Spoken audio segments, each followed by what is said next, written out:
ini saya akan membawa sebuah materi yaitu tentang sejarah PAK, yaitu di mana kelompok kami, kelompok 3, akan membawakan tentang judul PAK dari Perjanjian Lama sampai PAK di era modern, dan topik materi kami dari kelompok kami yaitu tentang sejarah PAK dalam Perjanjian Baru, lahirnya gereja, dan metode-metode pengajaran Yesus. Nah, sebelum saya masuk kepada materi, saya akan memperkenalkan nama saya, yaitu nama saya adalah Stephen D. Bintang, NIM yaitu 221331, Prodi Pendidikan Agama Kristen dan mata kuliah Sejarah PAK dengan perguruan tinggi STT Rumah Murid Kristus.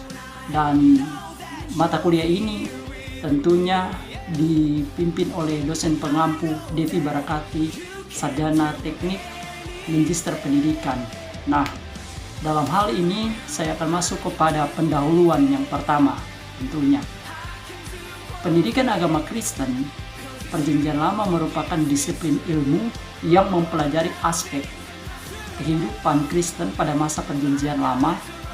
Pendidikan agama Kristen penting dalam membentuk karakter seseorang yang mengikuti agama Kristen.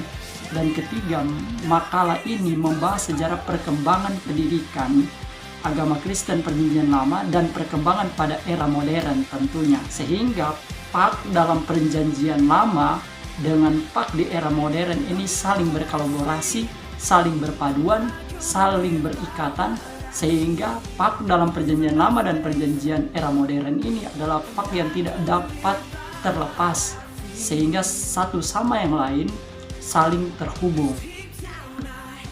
Saya akan masuk pada materi yang selanjutnya, yaitu tentang sejarah pendidikan agama Kristen tentunya Perjanjian Lama. Dalam kehidupan ini tentunya ada namanya sejarah. Nah, dalam PAK Perjanjian Lama tentunya juga ada sejarah. Apa itu? Yaitu pendidikan agama Kristen Perjanjian Lama berkembang seiring perkembangan agama Kristen itu sendiri. Dan kedua, pendidikan agama Kristen dilakukan melalui ajaran para nabi dan kitab-kitab suci pada masa Perjanjian Lama.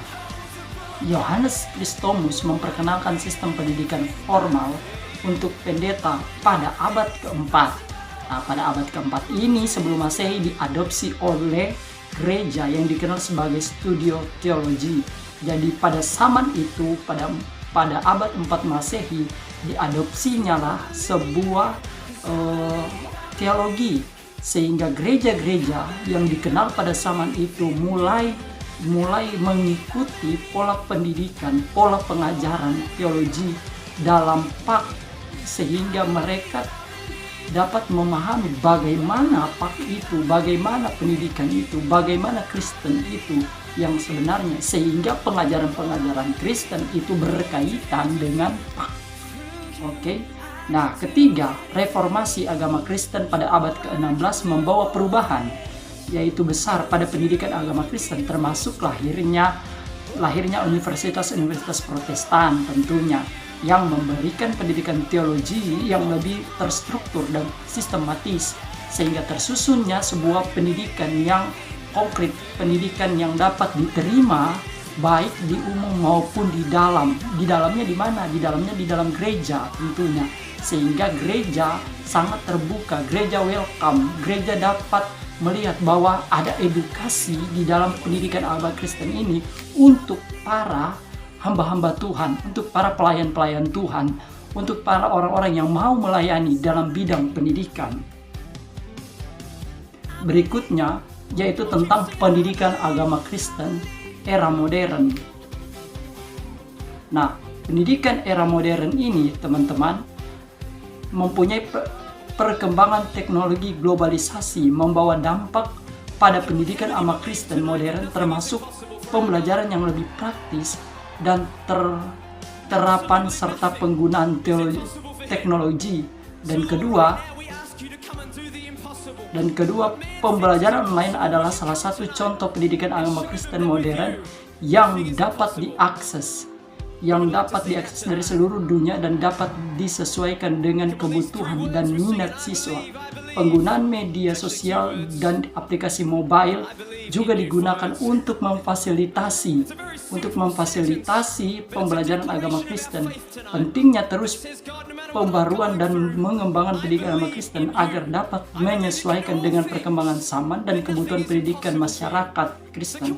Peran pendidikan agama Kristen pentingnya dalam membentuk karakter seseorang yang mengikuti agama Kristen dan memberikan pedoman hidup yang benar. Perlu dilakukan penelitian dan inovasi dalam metode pembelajaran serta peningkatan kerja sama antara gereja, keluarga, dan institusi pendidikan untuk memperkuat dan menyatukan tujuan pendidikan agama Kristen tentunya. Saya akan berbicara tentang sejarah awal gereja. Nah, sejarah awal gereja, peristiwa Pentakosta ini merupakan momen penting dalam sejarah awal gereja Kristen.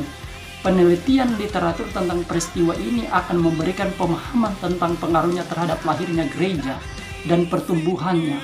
Dan bagian B tentang peran para rasul. Para rasul seperti Petrus, Paulus, Yakobus memiliki peran sentral dalam pembentukan gereja. Jadi, teman-teman, dalam peran para rasul ini seperti Petrus dan Paulus dan Yakobus memiliki peran penting pada zaman itu.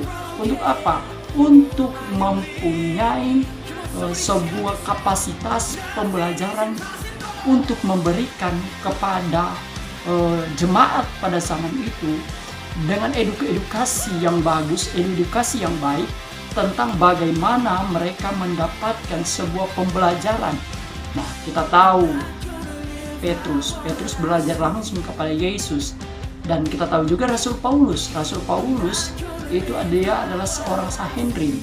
Dia dapat belajar, dia mempelajari banyak hal tentang teologi, sehingga sangat berpengaruh dalam kehidupan Rasul Paulus, sehingga Rasul Paulus dapat memberikan sebuah pendidikan kepada jemaat, sehingga jemaat itu dapat menjadi besar, baik jemaat yang ada di Asia maupun jemaat yang ada di Asia kecil, sehingga jemaat-jemaat pada zaman itu mereka bertumbuh dengan secara luas.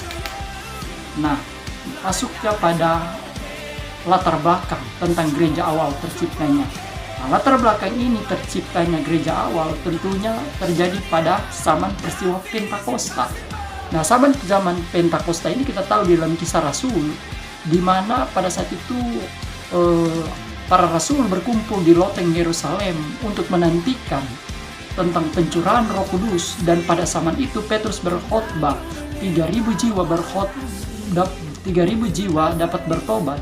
Ketika 3.000 jiwa bertobat, maka ada sebuah kegerakan revival, sehingga ketika revival itu terjadi pada zaman itu, kegerakan Tuhan dibaringi dengan pendidikan hak pada zaman itu yang dicampur tangan oleh Roh Kudus, sehingga zaman itu orang-orang mulai memahami bagaimana gereja dapat bertumbuh, bagaimana gereja dapat tercipta, bagaimana gereja dapat menjadi sebuah tempat untuk dapat mereka melihat bahwa gereja ini bertumbuh bukan karena kekuatan manusia, tetapi gereja ini bertumbuh karena ada kekuatan Tuhan. Dan di balik kekuatan Tuhan itu, Tuhan memperlengkapi dengan namanya pendidikan. Pendidikan apa? Pendidikan agama Kristen, perjanjian lama. Dan itu pun kita dapat terima pada zaman sekarang ini. Para hamba-hamba Tuhan dapat menjadi seorang guru, para hamba-hamba Tuhan dapat mempelajari dan memberikan suatu pedoman-pedoman agama, pedoman-pedoman firman, sehingga pendidikan agama ini bukan hanya terpusat kepada gereja, tetapi juga terpusat kepada keluarga, terpusat juga kepada sekolah, sehingga 3 bidang ini pendidikan agama Kristen dapat masuk. Nah, konteksnya yaitu dalam konteks penelitian literatur ini, tujuan utama adalah untuk menyelidiki sejarah kelahiran gereja awal dan menggali metode-metode pengajaran yang digunakan oleh Yesus serta pengaruhnya terhadap gereja awal. Dan metode-metode pengajaran ini tidak hanya bertujuan untuk memberikan pengetahuan, bukan hanya sekedar kognitifnya, bukan hanya sekedar teorinya, tetapi juga untuk membentuk karakter, membentuk moral seseorang, untuk membangun persepsi spiritual, untuk membangun pandangan-pandangan Roh Kudus, pandangan-pandangan roh para pengikut-pengikutnya, sehingga Roh Kudus dapat membangun karakter seseorang dengan baik dan benar, dan moralnya menjadi moral yang beradab, moral yang baik, moral yang dapat diterima di lingkungan maupun kepada bangsa, maupun terlebih kepada Tuhan.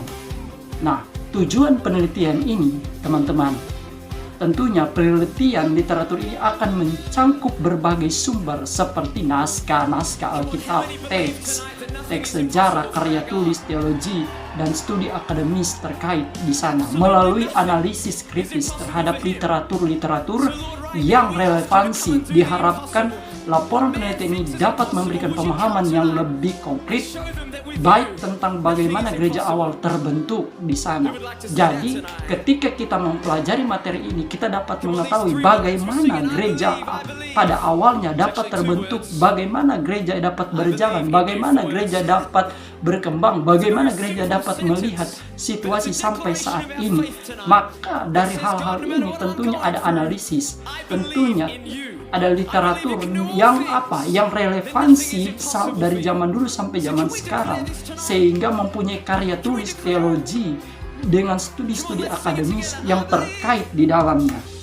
Nah, masuk pada materi berikut tentang berbicara tentang pengaruh metode pengajaran Tuhan Yesus. Nah, pengaruh metode ini sangatlah penting. Pengajaran Tuhan Yesus sampai saat ini adalah pengajaran yang konkret, pengajaran yang absolut, pengajaran yang luar biasa, sehingga kita berkata bahwa Yesus adalah guru agung, guru besar.